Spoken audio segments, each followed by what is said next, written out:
This story begins during the apocalypse, and at that very moment, our main character's food was taken away. The guy, in turn, demanded that they give him a loaf of bread, but the scum continued to beat him. Their patroness said that he was a loser, but she had power and no one could stop her. After which, the businesswoman rushed off in an unknown direction, her henchmen continuing to bully the teenager, noting that people like him exist so that everyone can walk all over him. However, even in this state, he continued to demand that the girl return his food. The perplexed individual immediately stepped on his hand and said that he did not dare ask her for anything.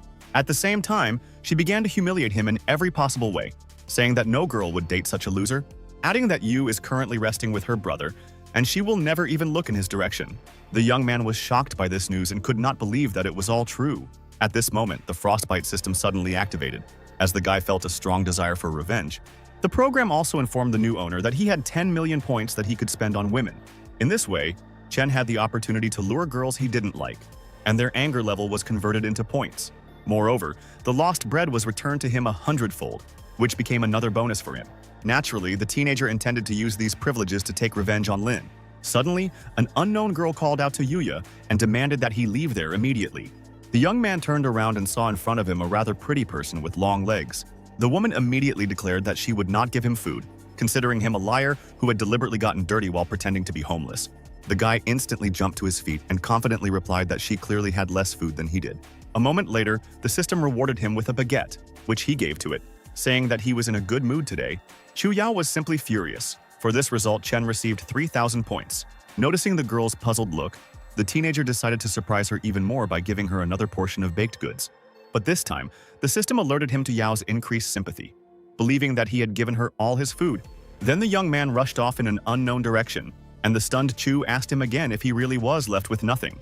But Yu assured her that he had plenty of bread, and if she ran out of food, she could always turn to him for help. The program immediately recorded another increase in the girl's level of sympathy towards him. Of course, he was immensely happy about this, and went for a stroll around the city. Suddenly, the teenager saw a sweet couple, and upon closer inspection, he recognized the girl as Liu. Shocked, Yu asked the protagonist how he ended up there. Chen, in turn, only smiled in response, demonstrating his indifference to them. Lin suddenly said that he would not be able to bring Liu back and that all attempts would be in vain. The girl herself suddenly began to shout at him, demanding that he leave immediately. Thus, the system recorded an increase in her anger, which only played into Yu's hands. Beiwei urged her not to waste her nerves on this scoundrel, naively believing that he would not be able to hold out without food until tomorrow. At that moment, Chu passed by them, saw this scene of events and stopped. Approaching Chen, she said that she wanted to drop in on him this evening. Wei was shocked by Yao's sudden desire, and naturally, Liu didn't expect to hear this from her about the guy, after which, Chu even invited the teenager to join her and go shopping. But Yu said that with the advent of the apocalypse, prices literally skyrocketed. Suddenly, Liu intervened in their conversation and said that he did not have enough money to buy bread. The guy immediately proved everyone wrong by handing out several fresh buns to Yao. A stunned Yu asked him where he got such a huge amount of food. Chen pointed out that if she was hungry too, she would have to work hard, which infuriated her again.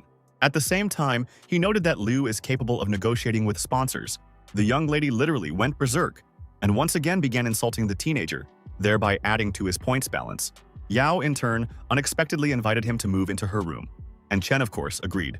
They then hurried to Chu's home, leaving a shocked Beiwei and Yu in the hallway. The girl, in turn, wanted to understand how he got so much food. Considering him a magician, the girl suddenly moved closer to him and asked if he liked her. The young man immediately jumped up from his seat and offered her to cook dinner, as he was hungry, which interested her even more, since he didn't fall for her feminine wiles. In fact, the teenager had great difficulty restraining himself from reciprocating. As he went to the kitchen to start cooking, he heard on TV about the coming bad weather. Fully understanding that this could also lead to power and water outages, a couple of minutes later, the lights in the house actually went out, and a puzzled Chu immediately asked the guy what had happened. Soon, unknown people, posing as a public committee, knocked on their door and demanded that a scheduled inspection be carried out. As soon as Yao tried to open the doors for them, the protagonist urged her not to rush into it. Because the public committee conducts such inspections at the end of the month, this situation seemed strange to them. But Chu thought that they came because the electricity and water were cut off. Of course, Chen doubted it. Besides, this is clearly not being handled by a public committee, the girl thought. Then, Yu grabbed a kitchen knife and slowly walked towards the front door, from where the voice of an unknown person was coming. The young man looked through the peephole and saw a woman with two guys, then suggested that they look into other rooms, and after checking the rest, go back to them. But it didn't work, because two of them said they suspected them of cutting off the power and water. However, Yao once again urged them to check on their neighbors and then return to them. Realizing the situation was critical, Chen urged Chu to step aside, as unknown assailants might break down the door. At this moment, the system again recorded an increase in the girl's sympathy, which Yu was extremely surprised by. A few seconds later, they actually knocked down the doors, and the teenager threatened them with a knife. The robbers, in turn, saw a huge amount of food on the table and said that they needed supplies. Chen said that one of his relatives had died, and this was an offering, but the woman replied that he would go after him now. Then the guy struck with a lightning-fast knife and cut the throat of such an impudent person. Everyone was horrified by the young man's actions. Even Yao did not expect such a turn of events. The self-confident Yu once again said that he would not allow anyone to take his food away from him. The unknown robbers also armed themselves with knives and rushed towards the angry Chen, but he suddenly collected all the food from the table and gave it to them, saying that they could take their belongings. The thugs looked at each other and naturally took the bag of groceries, stating that he should have acted that way in the first place and not brandished the knife, after which they headed towards the exit absolutely calmly, not suspecting anything. Chen took advantage of this, attacking one of them and delivering a fatal blow to the back. Yu was stunned by the actions of her new roommate and stepped aside. His friend instantly turned around and rushed to attack Yuya, but the young man managed to dodge the attack. At the same time, Chen urged Chu not to shout, as her screams might bring the others running. The enraged giant said that this food belonged to him, and he would not give it up so easily. At that moment, Yu literally pulled another fresh bun out of thin air, which managed to distract the robber. Then Chen attacked him and delivered a lightning strike to his throat. Everything happened quite quickly. Yao was simply shocked by what was happening, realizing how strong the teenager was. At the same time, she could not calm down and constantly shouted that now they would have big problems. Chen again urged her to calm down and decided to look into the system store. But Chu still didn't calm down and said that he would definitely be sent to prison. Ye suggested that she bury them in the garden so that no one would know what had happened. But at that moment, Liu and her friends came to them. The protagonist smiled and noted that if they all died unexpectedly, there would be no witnesses left. However, Yu once again said that she would personally call the police and he would end up behind bars. Without thinking twice, Chen took action and hit Lin, saying that they had set this all up because of the food. Realizing that he had simply gone mad, they began to ask him for a little bread so as not to die of hunger. Naturally, he refused to help them and stated that he would be happy to watch them die. The enraged girl continued to insist that if it weren't for the apocalypse, no one would need him. He replied that she would not get a crumb of bread from him, and that she might not even try, adding that if she really wanted to eat, she had to ask for it politely. The enraged Beiwei immediately ordered his thugs to grab the guy and break all his bones. Chu immediately took off her shoes and began to defend herself, which of course was in vain. Moreover, Yu did everything himself and killed 2 of Lin's henchmen. Everyone was shocked. Liu and Wei immediately backed away, realizing that it was really better not to mess with him. Chen slowly walked towards them and said that no one would ever harm him again. Bei suddenly felt with his hand the vase that was standing behind him, after which he grabbed it and pounced on the guy. But he was much faster than Lin and stabbed him with a knife, which was a fatal blow. Yu, smiling broadly, declared that he would definitely take care of his beloved Liu. A few seconds later, Wei collapsed to the floor and lost consciousness from the loss of a huge amount of blood. Yu immediately knelt down in front of Chen and said that he had passed her test, and now they could be together. But the young man drove her away, telling her never to come near him again. Chu was extremely outraged by the protagonist's decision, saying that he clearly still had feelings for her since he let her go. But Yu objected to her, noting that Liu was not worth getting her hands dirty with. Then they decided to get rid of the corpses. Meanwhile, the hungry people asked Jai if they had enough food for today. The self-confident girl replied that even if there was a shortage of food, her brother would take care of everything. At that moment, Lin's dead body collapsed right in front of them, and everyone was horrified. We looked at Bei's bloody body for a few seconds and couldn't believe what had happened, after which she literally went into shock and started screaming loudly. Her henchmen were also stunned. Following Lin, the rest of the corpses began to fall. Everyone became frightened and began to run away in all directions. One of the falling bodies crashed to the ground and hit Ji, which was extremely painful. Chu, in turn, asked Chen what they should do next, since they had gotten rid of the corpses. Yu immediately put his cooking on the table and urged her to simply have lunch. Shocked, Yao turned her attention to the delicious soup and realized that no one had ever treated her like this. Noticing that the guy wasn't going to eat, she asked why he was having lunch. However, the teenager declared that he was not hungry, and the system immediately awarded him additional points for Chu's increased sympathy. Besides, he understood that cold weather would soon come, and they needed to prepare well for it. As he stepped outside, he noticed people trying to bring Wei to her senses. Seeing the same guy they had recently beaten up, the thugs called out to him. The self-confident protagonist asked the stranger again if he was really talking to him. The brute responded positively, and Chen suddenly hit him and told him to speak to him more respectfully. Yu didn't expect that the points spent on increasing physical strength would be so effective. His friend also couldn't understand when he had become so strong and stepped back. Then he even knelt down in front of him, begging them not to beat him and asking for forgiveness for taking his food away from him. The second one also hastened to apologize to him, realizing that they could not cope with him. Then they decided to submit to him. Chen thought about their proposal. He caught himself thinking that it really wouldn't hurt him to have some subordinates. But he was more interested in why there was no electricity and water, which is what he asked them about. One of them pointed to the dead people and said that they had cut off everyone's electricity and robbed the residents of their houses. In this regard, Yu ordered them to turn on the electricity and water in order to stay alive. Naturally, they agreed. They promptly carried out his instructions, and Chen rewarded them with his cooking. At this moment, Jai came to her senses and, looking around, asked where she was. We also noticed that her henchmen had a bowl of noodles in their hands. Yu immediately greeted her, and the stunned girl asked what he had in mind. She then scolded her friends for selling out for a bowl of soup. Because Ji, unlike them, had no intention of changing her attitude towards Chen because of food, the protagonist did not insist and said that in this case they would get more. Of course, the girl got furious, after which she completely knocked the plate of noodles out of his hands, after which she brazenly ordered that a bowl of soup be brought to her, threatening her brother. Instead, Yu grabbed her hand and pulled her towards the exit, which he never expected. The teenager then simply threw her out of the apartment, demanding that she never come near him again. Chu was shocked by his actions and said that throwing the girl out into the cold was unacceptable. The puzzled young man asked why she was so worried about her. Wei, in turn, was furious, but after a couple of minutes she began to rethink her life, because there was a huge amount of snow around her and it became suddenly colder. Then the angry Jai rushed to the door and began knocking on it, demanding that he let her in immediately. In response, Chen stated that her brother had long been in the world of the dead, and the girl was horrified by these words. Then she finally remembered seeing her brother's bloody body on the street. But even so, she couldn't believe that it was really true and accused Yuya of lying. Lu came out to her screams and called her to her home, saying that it was too cold here.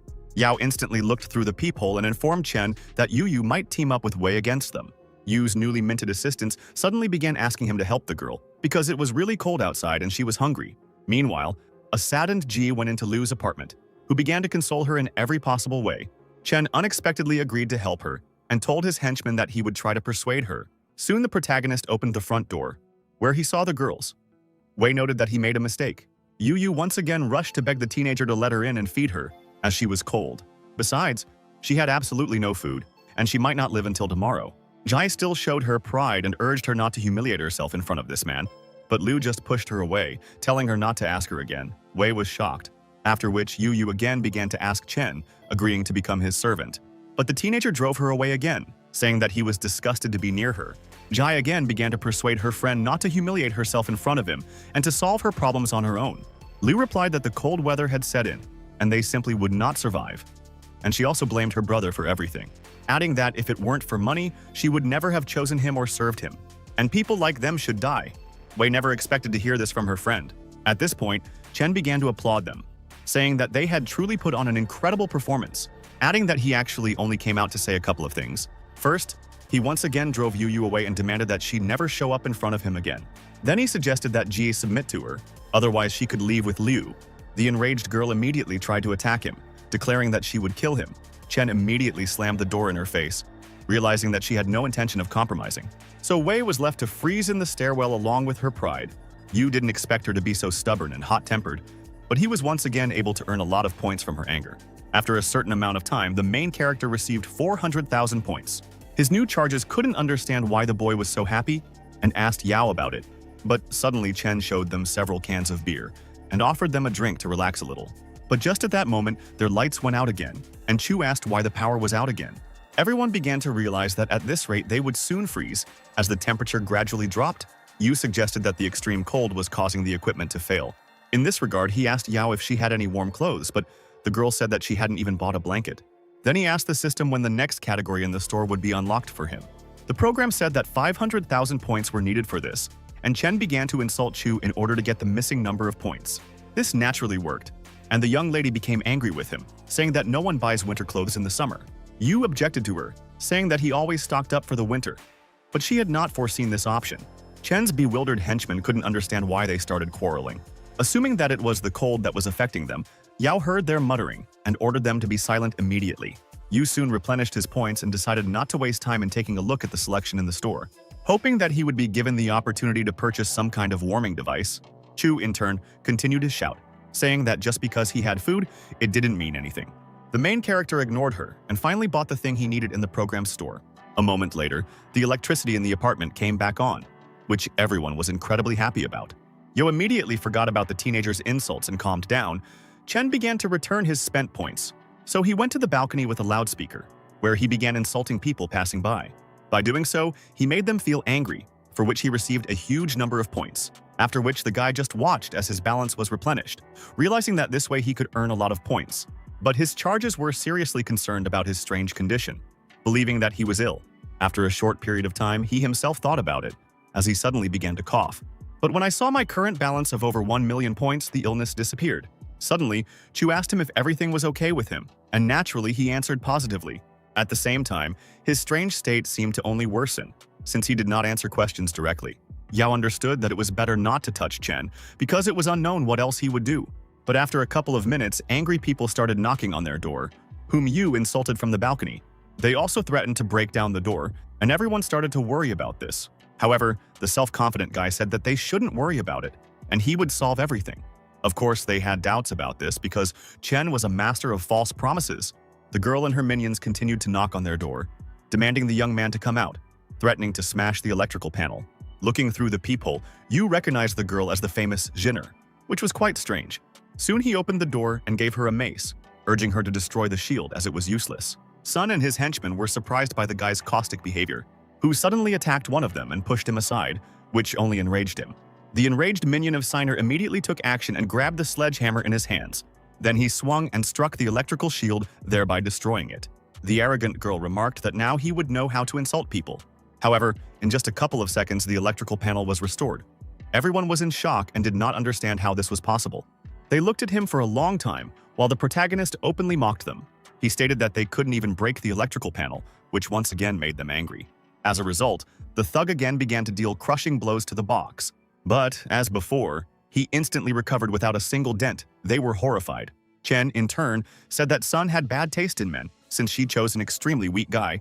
Then the angry youth grabbed the sledgehammer again and hastened to attack Yuya, who easily dodged the hammer and directed his self-confident gaze at him. Then he responded with a blow to his leg, which was quite painful, because he had again increased his physical strength. At the same time, he called him a useless weakling, because a real man should be strong. The irrepressible Siner suddenly said that as soon as he ran out of food, he would have to go outside to look for it. But Chen immediately demonstrated his unique abilities to her and generated several dishes. They literally hung in the air. Everyone was once again shocked by the teenager's skills. A stunned Sun asked the protagonist where he got the food, realizing that he clearly had superpowers. Naturally, he did not answer her, so she ordered her wards to destroy his house. Chen immediately handed his henchmen baskets of rotten eggs and urged them to attack the strangers, who immediately began to carry out his order and began to throw such disgusting objects at them. Thus, Zinner's anger began to rise. Thereby, Yu once again earned a lot of points. The old man ordered him to stop and ask the lady for forgiveness, but instead, he put a basket of eggs on his head, after which he pushed him to the side, causing him to immediately fall to the ground. Then they finally returned to the apartment, leaving a very disgruntled Sun and her losers in the hallway, who demanded that he come out to them and they would end their unresolved conflict. A worried Yao asked Chen what they should do next, since Shinner clearly wasn't going to back down. But Yu assured them that they wouldn't be able to break down this door, and he himself went to ask the system about the new store category. After a certain amount of time, acid rain started to fall outside, and the guy said that it was time for him to go for a walk. Of course, everyone tried to dissuade him, but Chen, as always, assured him that everything would be fine. At the same time, he called on one of his subordinates to go with him and handed him the jacket. The puzzled guy asked if they were really going on a secret mission. Yu noted that he shouldn't think about it. Leaving the apartment, they once again ran into Sun and her thugs. The self-confident Chen simply pushed her aside, telling her to get out of his way. The enraged Siner could not understand how he dared to behave like that with a celebrity. Realizing that Yu was the one with the power, Tim suddenly decided to befriend him and was willing to serve him in exchange for food. Sun was outraged by his behavior and ordered him not to do it, but Chu had a different opinion. Then the girl suggested that the main character let her in before it was too late. However, Chen suddenly slapped her and demanded that they get out of there. The girl never expected this from the teenager, but she couldn't do anything about it. Reminding him once again that she is a celebrity and he will have problems, but Yu ignored her again and gave her another slap. Shinner was furious, having declared that no one had the right to beat her. At that moment, the system awarded him another reward. Suddenly, Tim also asked to teach Sun a lesson. Chen silently walked forward. His protege, in turn, dealt Chu a couple of blows and ordered him not to approach the boss. Finally getting outside, they noticed the frozen Ji sitting at the entrance. Yu ignored her presence, but her former boyfriend couldn't bear to look at her sad state. The guy immediately ran up to her and asked if everything was okay with her. Wei remained silent. Then she finally asked them for help. The young man immediately took off his jacket and threw it over her shoulders. Chen ordered him to take her to the house, and he himself went for a walk around the city. Along the way, he watched as plants died from acid rain and cars rusted instantly. Realizing that the rain was indeed extremely dangerous, Yu became absorbed in his thoughts. Entering the gateway, a stranger suddenly called out to him and the young man stopped. The girl asked him to come to her, but Chen was trained and moved towards her with extreme caution. Approaching her, he asked if such a charming woman really needed help. At that moment, she suddenly put knives to his neck and ordered him to take off his clothes. Everything happened quite quickly, and the teenager did not have time to react, thereby finding himself in an unpleasant situation. The main character asked how he would return home without clothes. The girl replied that she did not care about this question. Then Chen smiled and remarked that she was indeed very brave and that this deserved to be encouraged. The unknown girl once again demanded that he immediately take off his jacket. Yu followed her instructions and asked her not to be so rude, as it could end badly. Soon, the guy handed her the clothes, and the girl said that if it weren't for the jacket, she wouldn't have even looked in his direction. The extremely confident Chen smiled and asked if she really thought she could take her away from him. At that moment, the jacket mysteriously disappeared and ended up in the hands of the teenager, who noted that if she learned to speak politely, he could help her. The stunned woman couldn't believe what was happening and asked how he did it.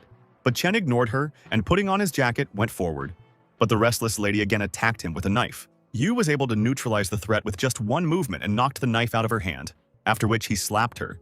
The shocked stranger was furious, which also earned him system points. Finding herself in an extremely dire situation, she did not stop insulting him. Having noticed that he couldn't last long without food, Chen was naturally sure of the opposite. He replied that he had a huge number of different buns, but the girl offered to give him his jacket in exchange for a pack of noodles, adding that a scumbag like him should be grateful to her. Yu couldn't help but say it again. As a result, she again found herself on the wet asphalt in a horizontal position. The anger points gradually increased, which was what Chen was aiming for, and the young lady realized that she needed to change her tactics. Then the stranger tried to detain him again and asked him to listen. But this time, he didn't give her a chance to speak and started beating her. The girl simply couldn't do anything against such a strong guy. At the same time, the main character said that if she wanted to take revenge on him, she could come to room A701. Naturally, this is exactly what she wanted, but she had neither the strength nor the means to carry out her vendetta. Soon Chen returned home and saw Shinner sitting on the floor in the hallway. Suddenly, she threw herself at his feet and began to beg him to let her in to warm up and feed her. But he refused her. But his charges decided to forgive the girl and take responsibility, and finally it worked. As a result, she promised to obey the young man in everything and said that she was ready for anything. He subsequently agreed to let her in, and a joyful signer immediately went to the shower. Chen calmly placed the package on the table and read the notification from the program, which stated that Sun's sympathy had increased, and as soon as it reaches 100%, all the resources spent on it will be returned. At that moment, a surprised Chu approached him and asked if he had really gone out to get the package. The young man said that he could have taken her with him instead, but Yao misunderstood him and refused the idea of marriage. Yu still didn't understand why she thought he was hinting at this and took out a soft teddy bear from the box. His henchman saw this picture and noticed that a romantic had suddenly emerged in him. His friend immediately took him with him, urging him not to interfere with his boss's personal affairs. At that moment, the house literally shook, and the stunned Yu could not understand what was happening. As it turned out, Chu was furious in her room, and Chen realized it was best not to touch her. Everyone immediately stared at the teenager, who began to claim that he had done nothing to her. But as always, he was misunderstood. And in the end, Yu sent everyone to bed, realizing what a difficult night awaits him ahead, because the more people in the house, the more problems. The next day, the main character was in his room and wondering when the stranger would come to him. Having generated a samovar with a cup of tea, he began to rest a little. Everyone was shocked by his abilities. Sinner deliberately walked around the house in a rather conspicuous outfit and complimented Yu. Naturally, the male half was delighted with such a performance. But the girls were clearly irritated by this, so the angry Ji began to take out her anger on them. Chen, in turn, understood perfectly well that when a person goes out into the world, he creates his own image. A disgruntled Yao asked Yu how long he intended to tolerate Sun's antics. But the teenager didn't see a problem with this and even invited her to join Signer's dancing, which naturally enraged her, and the anger scale began to fill again, gaining points for the young man. Suddenly, someone knocked on their door, and the guy decided to find out who had come to visit them. As soon as he opened the front door, he was met on the threshold by the same stranger with a machine gun. The enraged girl said that she had come to kill him, but Chen suggested that she solve the problem in a different way, saying that she could join him and then all her dreams would come true. However, the embittered lady chose a different option for resolving the conflict and pulled the trigger. You noted that he tried to help her, but she rejected him, and so he closed the armored door, which she was never able to break through, not understanding what kind of superpower this man possessed. She then shouted that if she saw him again, she would definitely deal with him. At that moment, he opened the door again and again invited her to become a member of his team. The girl silently walked into the apartment and, hitting him in the face, moved towards the living room. Where Chu met her, she immediately offered her some beef noodles, which literally stunned the young lady. The girl didn't understand where this guy got so much delicious food from and who he even was. Meanwhile, Zinner decided to take advantage of the moment and told Chen that she was hungry.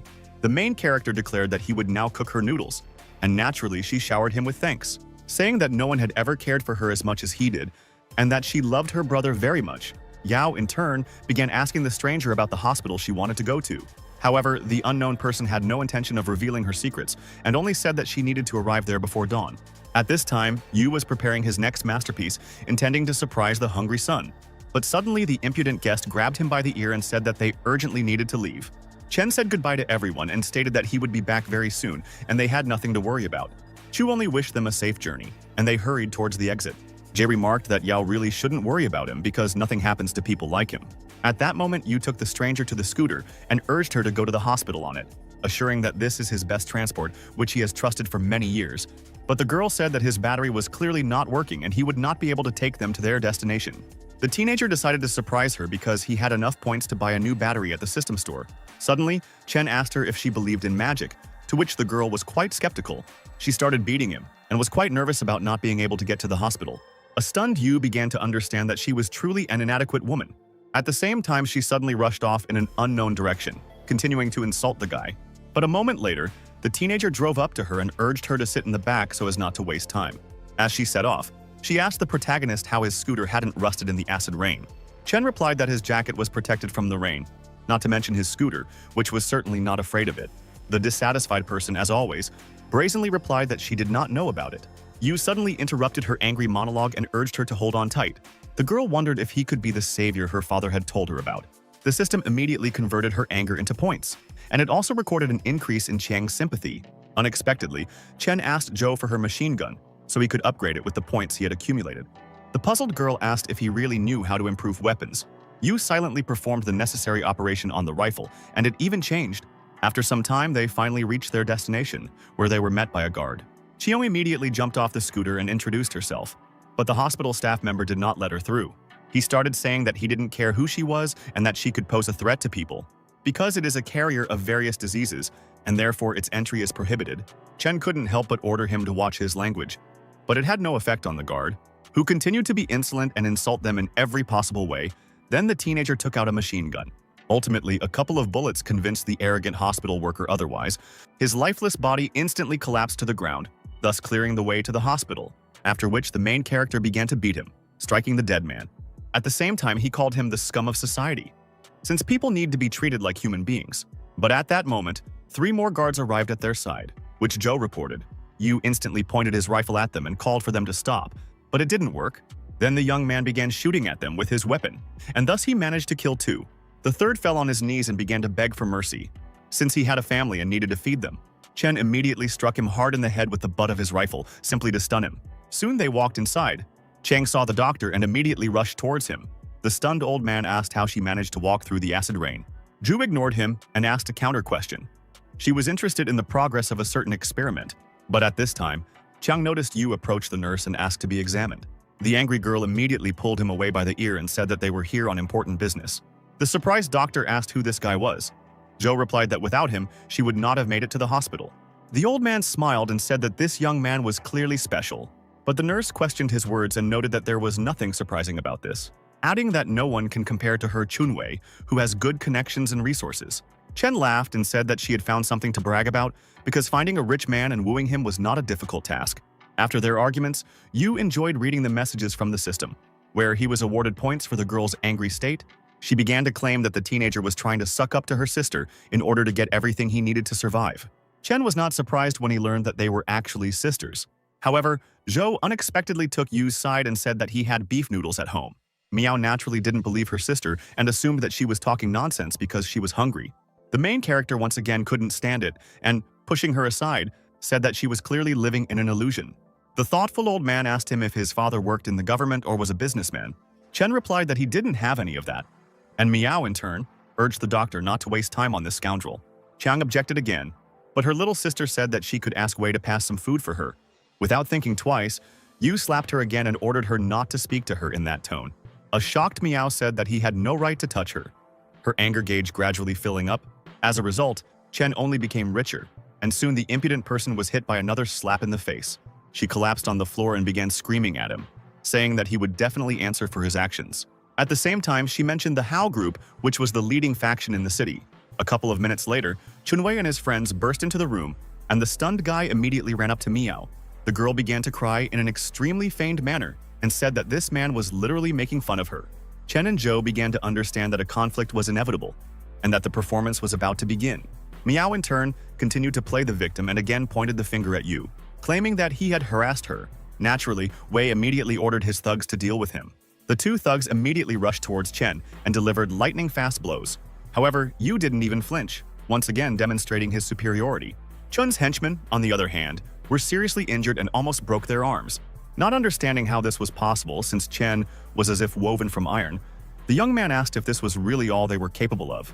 An enraged Meow ordered them not to put on a show, but to get rid of this scum immediately. Then one of them grabbed a knife and rushed to attack the teenager again.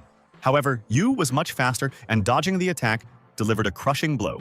At the same time, he seemed to be enjoying himself and encouraged them to try to do at least something. Extremely dissatisfied with his subordinates, Changwei called them useless. At this point, Chang accused him of intentionally getting close to her sister to obtain experimental data. Of course, Meow didn't believe her and said that in fact Wei loved her, and the experiment was just his curiosity. Yu, in turn, noted that this was the first time he had seen such a stupid and naive person, after which Chen took the results of the experiment in his hands and said that he was ready to give them up in exchange for him letting them go. The stunned old man could not understand what this young man was really planning. Enraged, Chiang began to say that she did not expect such meanness from him, but Yu ignored her. A joyful Chun said that if he really did this, they would part peacefully. Meow immediately began insulting him and calling him spineless, while Zhou was shocked. Ultimately, the protagonist gave them the much-needed data. Then, the self-confident Wei ordered his buddies to deal with this kid. The girl continued to insult them in every possible way and say that some people are not destined to be successful and rich. Chen responded in kind and started calling her a chicken, and naturally she called her lover to action. Then his henchmen once again rushed towards Yu, intending to attack him, but suddenly he called them to stop. Everyone froze in bewilderment, staring at him. The arrogant Meow asked if he was really that scared.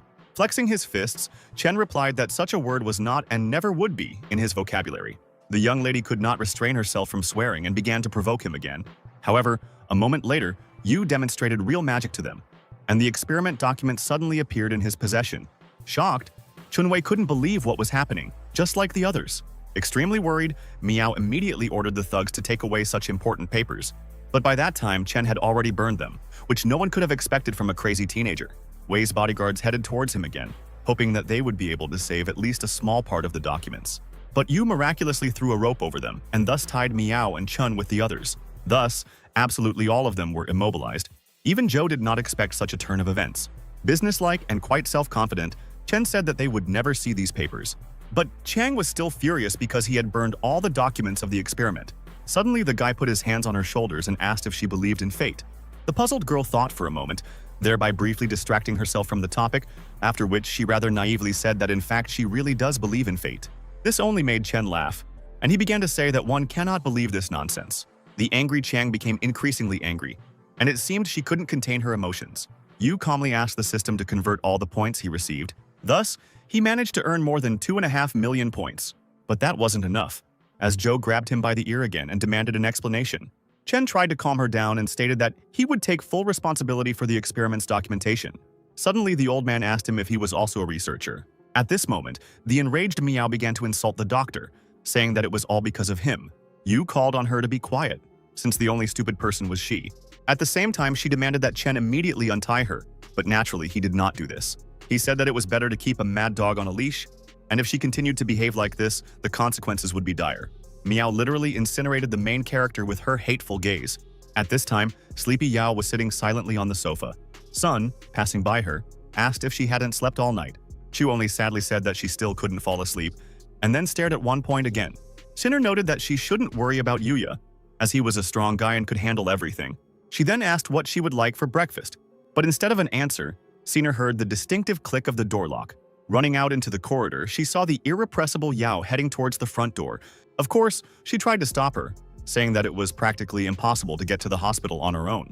But the stubborn Chu did not listen to her and immediately ran out of the apartment, going in search of her beloved. Then she asked Ji to help, but the girl refused since Chen had killed her brother. As a result, an argument ensued between them, and they quarreled, going off to their separate rooms. Meanwhile, the young man assured the doctor that he was able to force human genes to evolve.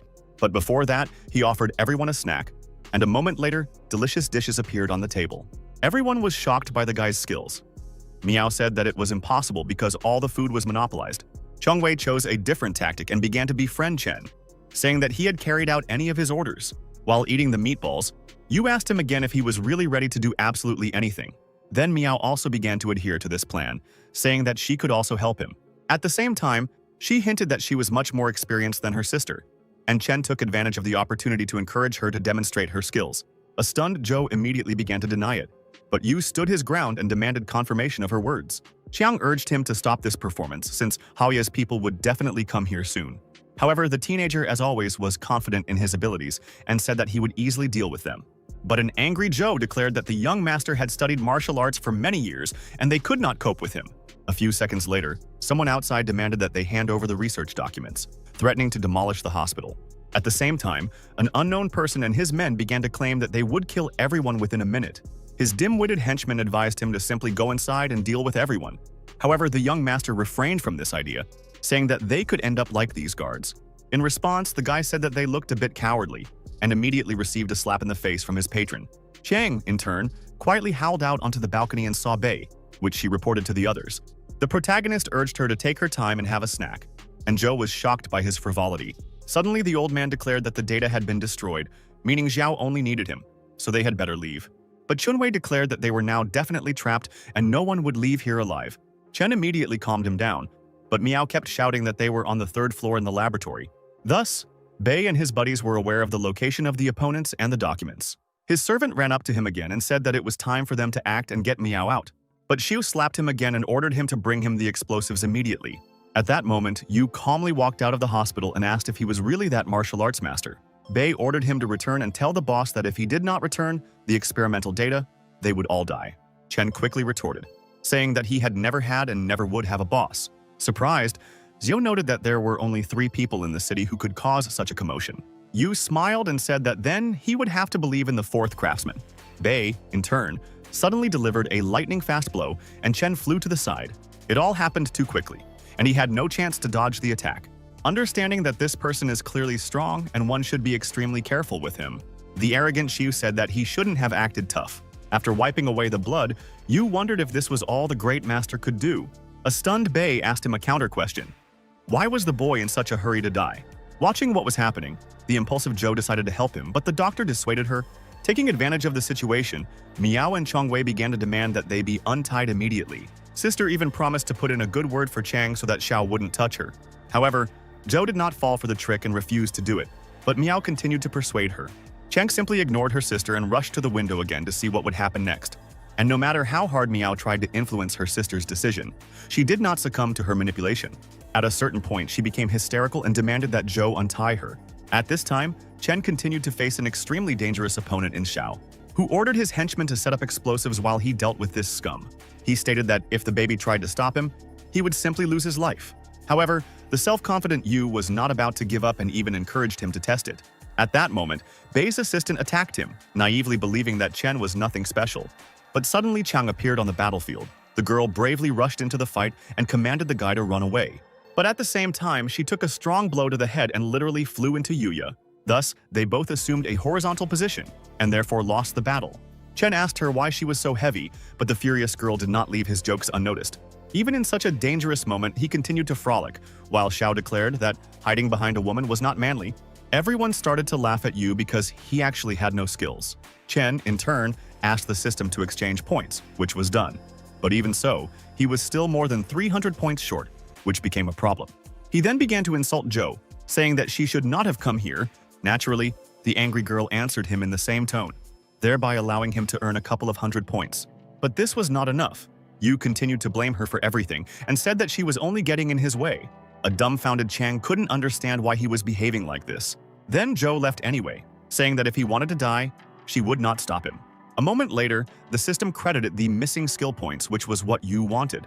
Meanwhile, Bei's bodyguards attacked the teenager, intending to finish him off. But at the last moment, Chen managed to exchange points using the program. As a result, the people of Haoye suddenly froze in place and were unable to move, after which, suddenly, an explosion thundered. Xiao did not understand what happened and why his guard exploded. Naturally, Chang asked herself the same question and immediately turned back. Where I saw Chen, completely unharmed, standing confidently on his feet, a frightened Bei asked him how he did it and who he was. Yurit replied that he had given him the opportunity to leave, but Xiao had not taken it. The dejected young master immediately knelt before him and admitted defeat. The system instantly awarded the owner over 3,000 points due to Bei's overflowing anger meter. But Chen could not understand the reason for such a huge significance of hatred. Soon, a luxury car pulled up to them, and Jihao got out and asked Xiao if this was really the show he wanted to show her. The young master didn't know how to explain himself to her, realizing that it would look like a ridiculous excuse. Gao was a representative of one of the 3 leading families, and for her anger, the system awarded a reward tenfold.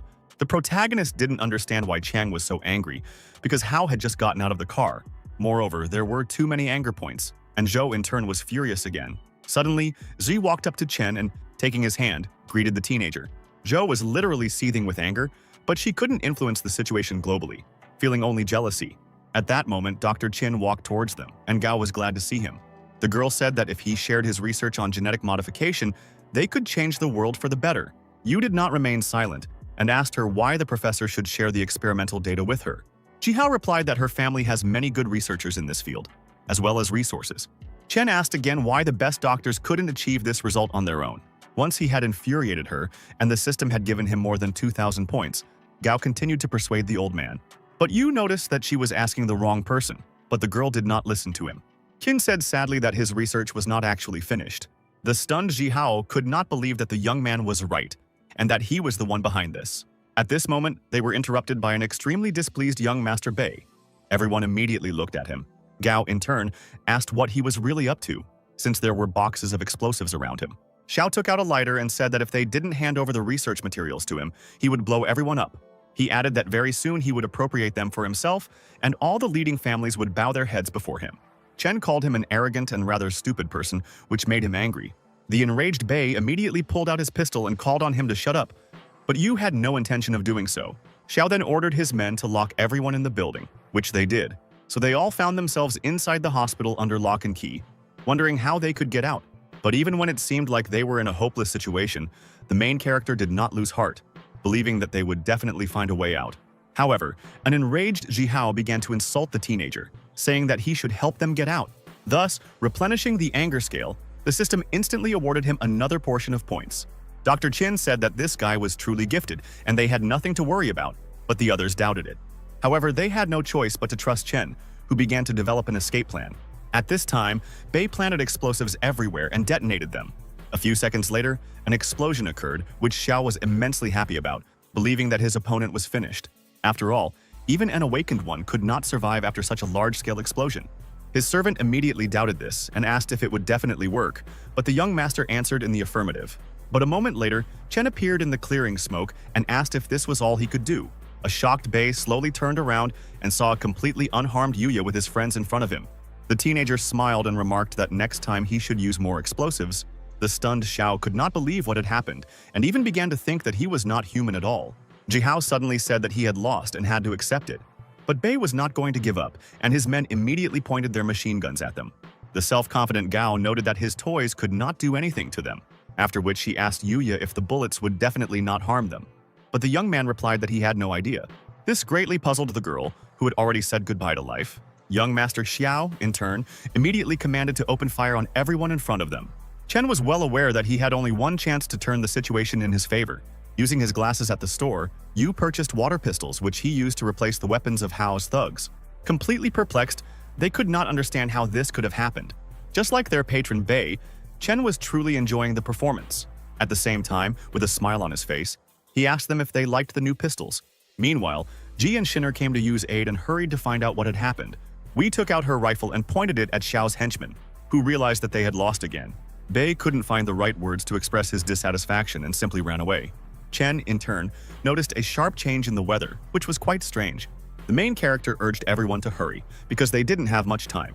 His friend said that acid rain was about to start, and they really needed to hurry. After loading into the minibus, they closed all the windows and headed to the elementary school in Jiang to wait out the rain. However, the problem was that there was a huge number of zombified people there. But the overly self-confident Yu, as always, did not see anything wrong with this. On the contrary, he was always looking for new adventures. An enraged Sun declared that she would not go there with him, as it would be tantamount to suicide. However, by that time, the acid rain had already begun. As a surprised Ji reported, everyone began to wonder why the young man chose this particular location, because it was illogical. But Chen said that it was impossible to survive the apocalypse alone, and he was able to unlock the potential of each of them, so that they could take care of themselves in the future, which didn't sound very convincing coming from his lips. At this time, mutated creatures attacked the school, and the demonic cat immediately rushed into the classroom. Where the little children were, it seemed they had no way to escape. And besides, the dangerous beast began to approach them. But at the last moment, Ji appeared and killed the zombified cat, thereby saving the children's lives. After which she hastened to calm them down and said that no one would harm them anymore. But before that, Chen armed her with metal balls, which she skillfully wielded. The guy also gave her a magic pill so that she could increase the level of her abilities. The joyful children asked her if she had come to save them. Wei replied that for that they had to obey her. Then she asked if they had seen a child named Chen Yuqing. The children answered negatively, but at that moment screams began to be heard from the neighboring classroom. Armed with metal balls, the girl instantly rushed into the room. He broke down the doors to the classroom. She began to look around and saw her friend, who saved the girl from a mutated creature and tried in every way to please her. An angry Jai threw one of the balls at him and said that now was not the time for such games, after which Wei asked one of the students if she had seen a child named Yu King. The girl began to tell the whole story of events when the apocalypse began. They all found themselves trapped. The food in the canteen quickly ran out. Then zombified people burst in and started biting everyone. But at that moment, there was a noise, and Ji called on everyone to stay in the classroom, while she went to find out what had happened. The sound came from above, where Wei headed, taking with her the same iron balls. Not understanding what she would have to face, she was full of confidence that it was a zombie. But when she opened the door to the classroom, she saw Chen beating an unknown man. Approaching him, Ji asked what had happened and why he was beating him. Then the teenager told the story of what happened, where he looked for Xiao and ran all over the school. Suddenly, he heard his sister's voice and ran into the classroom, but she was not there. Instead, an unknown man met him and asked what he was doing there. Chen explained that he was Yu Qing's brother and had come to take her home.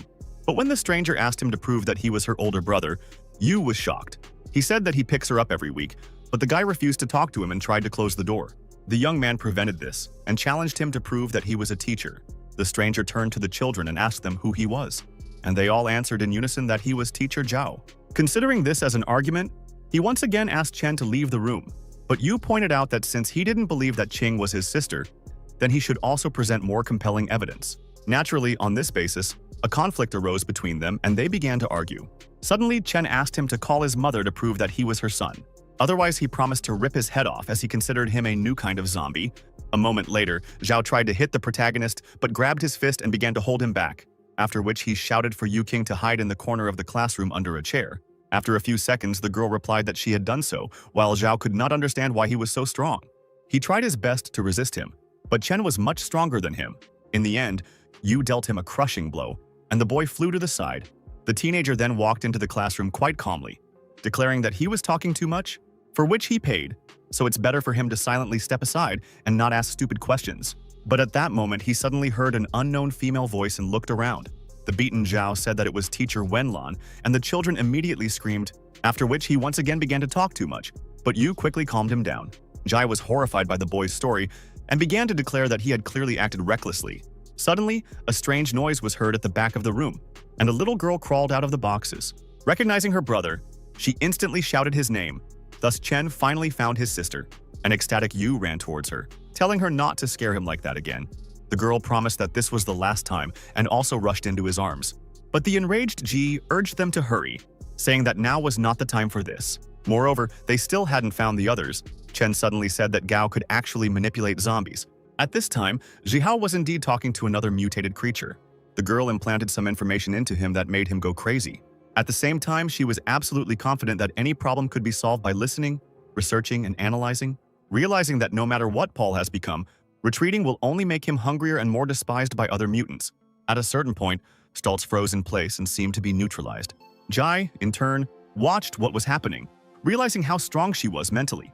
The protagonist unexpectedly found similarities between her and Tang Sanzang. An angry Zihao asked if he really wanted to experience something like that himself. Naturally, he refused, and suddenly the girl asked if it was true that they all had superpowers. But Gao ignored her and hurried everyone to leave this place, because it was really extremely dangerous here.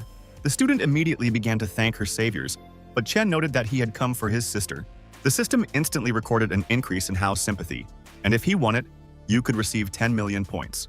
The stunned guy began to understand that he really needed to take care of her. Since he could become fabulously rich, the girl continued to bow to them, expressing her gratitude. Suddenly, one of Chen's henchmen asked if they could take all the children. Yu replied that it was impossible. After all, there are many kindergartens in the area and they physically do not have such a possibility. Jihao, surprisingly, supported him. However, Jai did not share their opinion, saying that they could at least try. Understanding perfectly well that Chen is in fact an unusual person and has some kind of powers. At that moment, a siren sounded outside, and Gao immediately rushed to the window, stating that extremely dangerous monsters were approaching them and they would not be able to escape. We said sadly that because of the acid rain, they would have to spend the night here. By that time, a huge number of zombified people had made their way into the school hall. Ji said that she would try to clear the lower floors, after which she went down the stairs. Jihao decided to stay in the area to help others. The main character stayed with her and began to confront the dead people coming towards them. Suddenly, the demonic dog attacked one of their friends and managed to wound him. But the young man acted bravely and fought off the monster, despite being seriously wounded. Yu, in turn, decided to fight his way through the crowd of monsters to the car to pick up Qin, who was carefree playing video games on his tablet, not paying attention to what was happening. Running up to the car, Chen cut down another monstrous zombie with one blow. Then he knocked on the old man's door and urged him to leave the minibus immediately. Getting out of the car, Chen looked around, realizing that the teenager was indeed incredibly strong, after which they headed to the school from the other side, where there were no demons. When they went inside, they found scattered bodies of zombified people. Yu noted that this was clearly the work of Chang. A moment later, Zhou appeared behind the boy and asked if he wanted to join the others. She also stated that she had cleared the first floor and found 5 children, but they still needed a good plan. After returning, Chen asked Jihao what their chances of survival were if they tried to break through by force. Gao thought for a moment, then said that they had a small chance of success. Hearing this, the teenager immediately commanded to attack, and the enraged Hao shouted that it was suicide. But the sister, with a smile on her face, said that her brother would definitely succeed. This made Ji even more furious, thereby increasing Chen's point earnings. Yao, in turn, asked Gao what the chances were that they would survive the night. The girl confidently stated that if the mutants did not discover them, then they would be able to spend the night. So they didn't really have much of a choice, so staying in school was the best option. The frightened guy noted that he was always waiting for this madness to end, but it was clearly not close. The protagonist suddenly asked Jihao what kind of monsters would come to them and what they liked. The surprised old man asked the young man if he already had a plan for further action. Chen replied that he was still thinking about it and that they should prepare well for the meeting with the mutants. Suddenly it dawned on him and he said that in fact there was one effective way, and everyone started asking him questions. But Yu ignored them and asked the system which category would be unlocked next. The program replied that genetic modification would become available to him, and Chong immediately rushed towards him and repeated the question. After all, everyone was eager to find out what exactly Chen had come up with, but he urged them to wait until the evening. The teenager then generated dinner so that everyone could gain strength and be ready for the nightmare. Caring Yu looked after his little sister and gave her plenty of meat. However, as always, Ji, dissatisfied, demanded that the young man immediately tell her what he had planned. Late at night, as expected, the zombified ones went on the offensive and approached the school.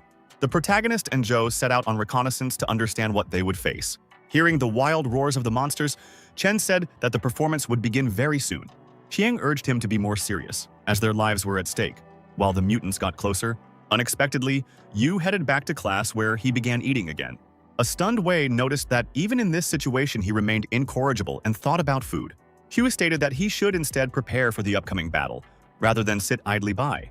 Noticing the pacified Qin, Zhou began to bring him back to his senses, but the old man said that he trusted Chen. He added that since he had decided to eat again, it meant it was necessary for his further plan. Yu thanked him for his trust and noted that he understood the situation perfectly well. Of course, the others did not share their frivolity, and the angry Ji Hao again demanded that the guy tell her about his plan. Ignoring her, Chen asked the old man if he was full, but Chen replied that he was feeling hungry. Finally, he announced that he was preparing meat to defeat the monsters, after which he called on Cheng to go on reconnaissance. It was also necessary to create fog to impair their visibility, and he ordered Sun and Ji to wait for the zombies to approach. In order to attack them later, Jihao was their secret weapon, who had to enter the battle at the most crucial moment. Yao said that in that case, she would work on the plan to bring Zhou back. Yu then asked Chao to guard Chu, but the teenager asked what Chen would do. The guy smiled and said that they would see everything soon, and they just had to wait a little. As planned, they created a thick fog in which the monsters were simply lost. Then the main character went hunting for the zombified and began to exterminate them, which turned out to be a fairly simple matter, since they were wandering through the smoke alone. The extremely self-confident Chen skillfully dealt with each demon without any difficulty. But at a certain moment he lost his guard, and the dead man attacked him from behind. The young man only had time to turn around before Jai's metal ball pierced the mutant's head. A bewildered Yu couldn't understand what had happened and why he had suddenly collapsed to the ground. A moment later, the ball flew into his head. The teenager immediately turned around and looked at the second-floor window of the school. Where was the enraged Jai, who urged him to be more attentive and not get distracted? Jinner, in turn, noted that these zombies were not as smart as Jihao said, but Chu countered, saying that if it weren't for the smoke screen, they would have already broken through. At that moment, one of the next demons suddenly burst into blue flames. The girls immediately ordered Chen to run away, but he was in no hurry to do so. A couple of seconds later, a loud explosion was heard that literally shook the building. Frightened faces stared at the door to the auditorium, not understanding what it was or who had come to see them. The girls began to understand that something terrible could have happened to Yu because of his lack of seriousness towards the matter. Ju immediately urged everyone to go look for the boy, but Gao refused to follow her. Moreover, she was sure that everything was fine with him, since not long ago, even explosives had not harmed him. Thus, Chang went alone to help her friend, while the others continued to remain in their places. But Gao truly believed that this special person would not be so easy to kill. Brave Zhou kicked down the front door and ran outside, while the others just watched from the window, not understanding what she is trying to achieve and what she is even counting on because she is not as strong as Yu. However, Chang walked through the fire to meet the protagonist to find out what happened to him. Yu couldn't just watch this and said that she wanted to follow her, but Ji tried to dissuade her. At the same time, she also began to say that Chen would not die, since he was an extremely capable guy. Siner agreed with her on this issue, and noted that they would only get in his way. Chu could only look out the window and hope that he could overcome all the difficulties. At this time, Yu continued to exterminate the zombified ones one by one, using a smoke screen. But he couldn't understand why all the dead people ate raw meat, and one of them refused to do so. The girls couldn't take their eyes off Chen's battle with the mutants, and were always amazed at his courage. Chao suddenly said that he was truly incredible and worthy of being called boss. Naturally, Jihao was not surprised, since she understood that Yu was capable of many things. But suddenly he used a rather unusual tactic to fight the monsters. Having undressed, the young man appeared before everyone in a new image. The girls were extremely surprised by this solution to the problem. However, Chen assured that he had everything under control and that soon there would be no trace left of the monsters. At that moment, Zhou came up to him and asked if he was cold. The guy replied that he really was cold, after which he finally deigned to get dressed and continued destroying the zombified scum. But by that time, the fog had cleared, and the mutants were becoming more and more numerous, and soon they had completely surrounded them. Yu immediately said that since he was okay, she would go back to the building. The protagonist was surprised by Zhou's decision, which left him alone in the midst of a crowd of dead people. At this moment, the monsters began to approach him, and Chen began to think about how to defeat them. Yao, in turn, became seriously nervous, realizing that the situation was only getting worse with each passing minute. Then Jai decided to help the teenager and armed herself with metal balls. Suddenly, one of the mutants approached Yu from behind and was about to attack him. But Chen used an unusual attack and thereby made the monster change its mind. The young man seemed to enjoy this confrontation, as he was constantly smiling. The rest of the representatives of the afterlife immediately rushed towards him, but a surprise awaited them. Yu immediately shouted for Sinner to use her super weapon. We had previously covered her ears with headphones, and Chen also hurried to protect himself, after which Sun began to loudly make various sounds into the megaphone, which immediately had an effect on the zombies, who seemed confused and did not know what to do or where to go. They eventually collapsed to the ground and convulsed, but some managed to stay on their feet. Yu shouted that she was doing quite well, and urged her to continue in the same spirit.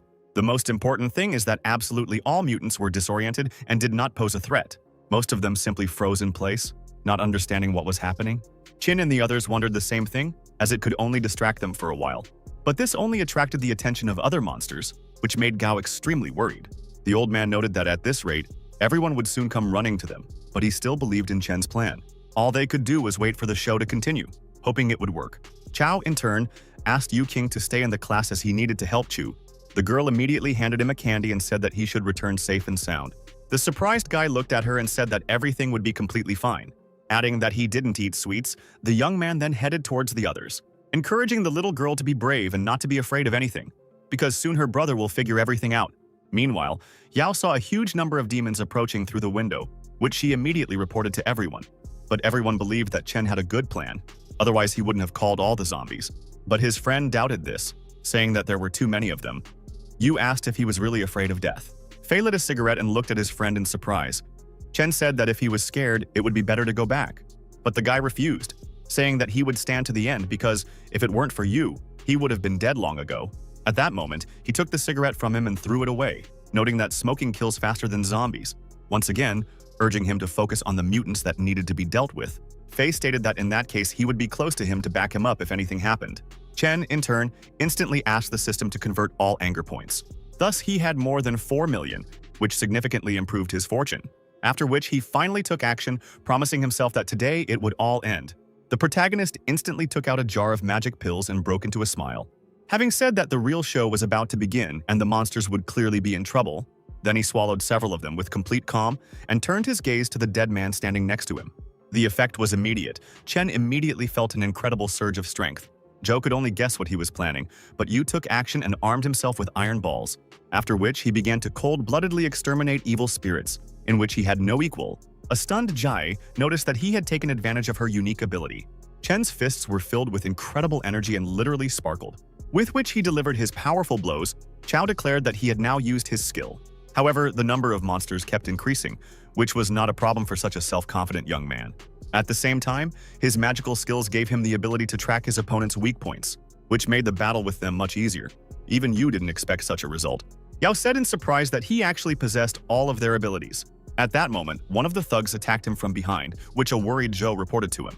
Naturally, Chen was prepared for such a scenario and immediately dodged the attack. The same could not be said about his opponent, who seemed lost in time, not understanding why the kid was so fast, after which Yu dealt with him without any difficulties, sending him back to the world of the dead. Time after time, the teenager demonstrated incredible skills and left the monsters no chance of escape.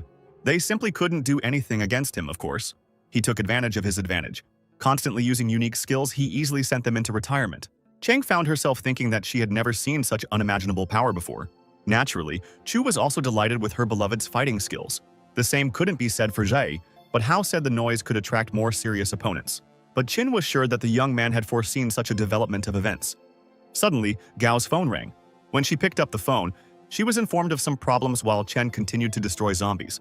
By that time, dawn had broken, and Yu knew perfectly well that now was the time for a surprise. However, Zhai Hao ran out to him and reported an emergency in the Western District and asked him to help. But the teenager said that it had nothing to do with him, especially since her family was there. Enraged, Gao literally began to demand that he go with her and help people. In doing so, she earned him a considerable amount of system points, which was a good result. Before heading to the Western District, the protagonist decided to go live and talk about his adventures and himself. He also told a story about a system that paid him skill points if he annoyed the girls. In addition, the program provided provisions and assistance with various powerful pills. But the point was to win the girl's heart and get a lot of resources, after which Chen began to list his teammates, one of whom was Zhou. Naturally, he didn't forget to mention Ji, Fei, and Chao, because they always helped him in the fight against mutants. Also with them was an outstanding student of a prestigious school named Chu Yao. Moreover, they were recently joined by internet star Siner, with her tens of millions of subscribers. Jihao from the Gao family also decided to become part of their team, but the most important thing is his little sister Yu Qing. Suddenly, the doctor interrupted his live broadcast and knocked on his bathroom door, saying that it was time for them to go. Then Yu also mentioned Old Man Qin, who was a scientist in the field of genetics. After which, the teenager finally ended his stream and headed towards the others. He still couldn't understand what had happened to the Gao family that they had so persistently asked him to help them. On the way to the western part of the city, they were suddenly stopped by unknown people. Jihao asked the checkpoint leader, Zhang, what had happened. Of course, the major recognized her and reported that there were many dangerous monsters in the area, so she volunteered to escort her personally, ordering her people to let them through. But Chen suddenly sensed something was wrong and got out of the car to check it out for himself. Then he asked the young lady what the reason for her pompous politeness was. A stunned Zhang asked him in return who he was and why he was talking to her in such a tone. Fei and Chao immediately declared that their boss was the strongest and most invincible person. Of course, such a performance irritated the girl, which is why the system awarded him a considerable number of points. Approaching her, Chen urged her not to look down on him and to treat him appropriately. The embittered major nervously asked if he was deliberately provoking and wanted to die. Having earned a few thousand more points, the young man smiled, at which point Lin couldn't hold back and tried to hit him. However, the lightning-fast Yu easily grabbed her hand. The girl didn't expect the guy to be so fast. Then Chen decided to make a bet with her, saying that if he could beat her, she would give him her number. But Jiang quietly took out her pistol with her other hand and fired a shot at him. Everyone was shocked by this unexpected turn of events and rushed towards him. The major, in turn, behaved as if nothing had happened, and for her this was routine. After which she calmly approached the main character and stated that he himself was to blame for what happened. A perplexed Ji Hao demanded that she explain herself, since the guy hadn't done anything bad to her. The insolent Lin noted that she did not intend to follow her orders, but only to protect the Gao family. An enraged Chu asked what right she had to kill a civilian. Zhang replied that any apocalypse would involve a huge number of deaths among ordinary people. Yao literally seethed with anger, declaring that she dared not say such things. Then Lin looked brazenly into the eyes of the other angry girls and asked who could stop her. Everyone remained silent. So Zhang urged Ji Hao to go to the chairman, as he had been waiting for her for a long time. But Siegner asked her not to do this, realizing that this person was clearly planning something bad. Suddenly, Lin started talking about Bai, who had failed the mission and now she had to finish his work. After all, she couldn't even imagine that she would be sent to catch several losers. At this moment, Chen suddenly stood up and laughed. Everyone was horrified. Even Lin didn't expect such a turn of events and asked how he survived. The teenager, as always, began to put on a show and pretended that he himself had not expected this. An enraged Zhang said that he was just lucky to dodge the bullet, but next time would be the last. Yu smiled again and said that he only wanted to tease her and had no intention of harming her. Lin pointed her gun at him once again and asked if he really thought he was stronger than her. The extremely self-confident guy replied that otherwise he would not have gone so far. Zhang cocked the trigger and said that Xiao had promised her a lot of money for living or dead, so it was no problem for her. The protagonist asked the arrogant woman if she really liked being someone's dog. At that moment, her henchmen also pointed their machine guns at him, and a moment later, Lin shot at Yu again. However, he miraculously dodged the bullet, continuing to provoke Zhang. Then they started shooting at him together, but Chen easily dodged their bursts. After a certain amount of time, they ran out of ammunition, which the young man quickly took advantage of. Having said that it was now his turn to surprise them, the girl immediately backed away. She knew perfectly well that she couldn't cope with such a unique person, but she had no other choice. Therefore, she began to attack him first. Yu easily dodged all her blows, saying that Bei had apparently not trained her well. At that moment, she rushed towards him again. But Chen managed to jump aside, then urged her to think about why Xiao fled to the Western District, and after that he ordered her to deal with them. Zhang froze in place for a moment. Fully aware that she had indeed fallen for the eloquent Bei's trick, Ji Hao stated that a traitor had appeared in the western region and she had been sent to eliminate him. However, everything was a little different, Lin thought, realizing that she had no other choice. Then she finally agreed to surrender and swore to serve the Gao family and Lady Hao. The others followed her on their knees and repeated that they were ready to serve her. The protagonist was somewhat disappointed because he expected them to make this speech addressed to him. A puzzled Jai asked him what he was muttering under his breath, but the guy urged her not to think about it, inviting everyone to finally continue their extremely exciting journey.